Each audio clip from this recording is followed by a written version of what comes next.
One more to close out the card then on Sunday at Sha Tin, and it's the Ip Jug. That's the last one. Class 4 over the 1,200 metres is how we finish the day. Headed by Prince of Gems, Zach Purton from Barrier 3, a course and distance winner in February. Silver Fig, unlucky last time out, gets Barrier 12. Neil Callan in the saddle. The debutantes, Digital Triumph, Freeview, Yishun Blitz, who was third last time out. That's behind Flying Victory.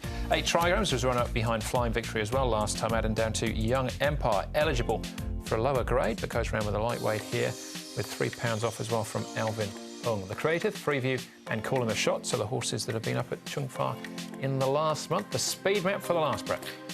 Well, Roman Odyssey and 8 Trigrams from the wide gate possibly pushes over. You wonder whether Prince of Gems from 3 might try and lead. There's an option there if something or the others are a little bit sluggish. Freeview probably sort of sit 4th and 5th. He won't be too far away in the initial stages.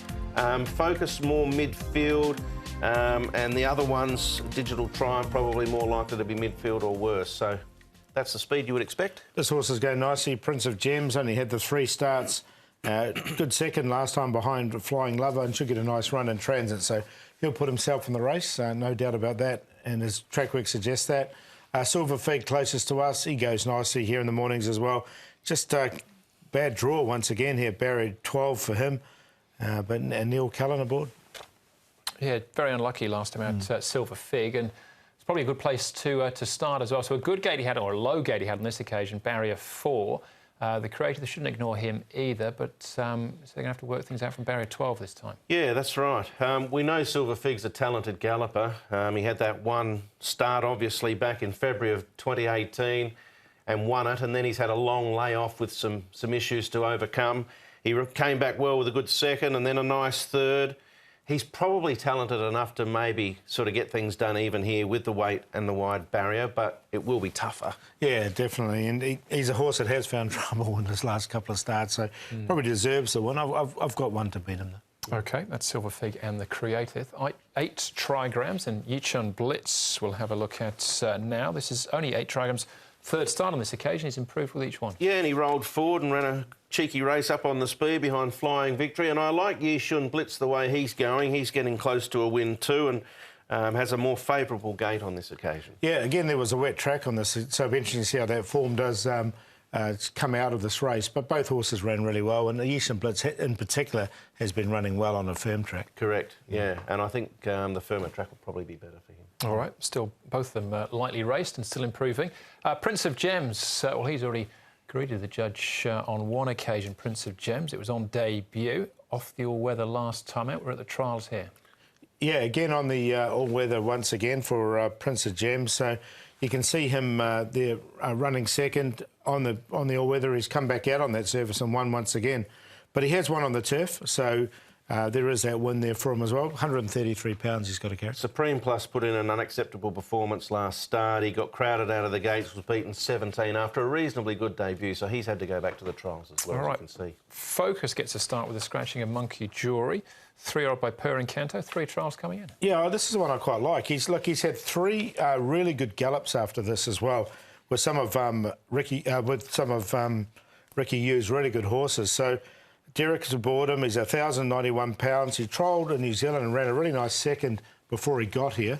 So I'm going to give him a chance. He should be a big price. He's come up a little bit short at the moment, and that's because I think people still think Monkey Jewelry's in the race. Yeah, possibly. If he's as good as the movie, he'd be class 2 or better, I think. Right. That's a good enough tip. Silver Fig is favourite, Paul, to overcome that wide gate. You got him second. I'm going to make Focus a long shot there to beat him, though. So 4 to beat 2. 1 Prince of Gems, the obvious other danger. And Roman Odyssey, I gave him a chance over 16.50. He was there right to the end as well. Just faded out late. So back to 1,200 looks better for him. 4, 2, 1 and 5. I get the feeling Silver Fig third up. He could be just too good for these, but wide barrier, top weight, it's never easy at 1,200. So I've gone with Yishun Blitz back onto a firmer track. Silver Fig, Prince of Gems, and the Creative from gate 1. So 9, 2, 1, 3. All right, I've got the 9 and the 2 in there as well, but 1 and 2 is my cue in the last. But Silver Fig, I think, yeah, he might be good enough to win despite that wide draw. Now, as far as the stats are concerned, heading into Sunday's programme, we're going to focus on John Moore in his last 6 meetings at Sha Tin. Yeah, he's really hit the straps here in these last 6. Well, he's had a good season anyway. He's had 55 runners for 10 wins, 4 seconds and 5 thirds. So a win rate there of 18% for John Moore. And he's got, this is his, let's have a look at his runners. G Unit, a Gala Night, both in race 1. Winning Circle, made Sunny Boy the best. Elite Patch is an improving horse as well. I know you're giving Winning Circle a chance. Touch of Luck, first start for the new stable. The Enigma and Helene Charisma, Hello Beauty, Smart Rocket, I'll give a chance. Grand Chances come up favourite, and Brett's giving the Creative a chance in the last as well. So he's got a good team going to the races. If he doesn't make a penny tomorrow, he'd be having an ordinary day. We're going to come back and talk about John Moore in a second. We need to get to the best bets, though, first. Paul, what do you like? Yeah, well, my best of the day is going to be Sunny Boy, John Moore. So, again, we will mention him earlier on. Zach Purden aboard. He's only had the one start, and I thought he ran well enough and has improved since that first start here in Hong Kong. We'll give Focus a chance in the last. He's a first starter. He should come up a real reasonable price as well. Ricky Yu is pretty good with some of these first starters. He can get a horse to the races early. And I'll take him with the 2 favourites just to cover him, sort of hedge yourself there with Prince of Gems, Silver Fig and Focus. I wondered what you were going to say. I'll go with Young Legend for the Racing Club. I think this is a very winnable race for him, 5-7. And my long shot from the Dennis Yipyard, Trust Me, race 4, number 7 for Umberto Rispoli. The only time he's run well was over the straight 1,000. That's the key. And play of the day, Young Legend, the banker, with Comfort Life, Elite Patch, Triumphant Horse and Beauty Day in race 5. That's in the triple trio as well. I'll go to the feature race number 7, the Queen Mother Memorial Cup. I really like this horse, Ho Ho Khan. Honest as the day is long. He's got a bit of class about him as well. 2,400 metres should be right up his trip even, for David Hall and Vincent Ho. And Allied Agility, another first starter for Ricky Yu. He's 14 and 6.4 at the moment, so he might win, and then all up into Focus. Ribbon, Ho Ho Khan had a lane leading star as the QQP, and that is in the feature race. Hong Kong Direct this week with Ed Sadler, a feature-length interview with Zach Purden talking about his career in Hong Kong and his association with Beauty Generation as well. Trained by John Moore. There's a bit of speculation, would he or wouldn't he, about the Sudakin after the Champions Mile, but the answer is that he won't, unfortunately. We've just received a WhatsApp while we're recording this program. Patrick Kwok and the Beauty Generation team have decided to stay in Hong Kong and let the horse have a rest. So that's the decision that's been made. It's a little bit disappointing, I guess, because he's going so well. We would love to have seen him take on some of the best in Japan, but the horse's welfare comes first. That's the decision they've made, Paul, and we need to respect it. Yeah, they pay the bills, don't they? Exactly. So, yeah, that's a decision at the end of it.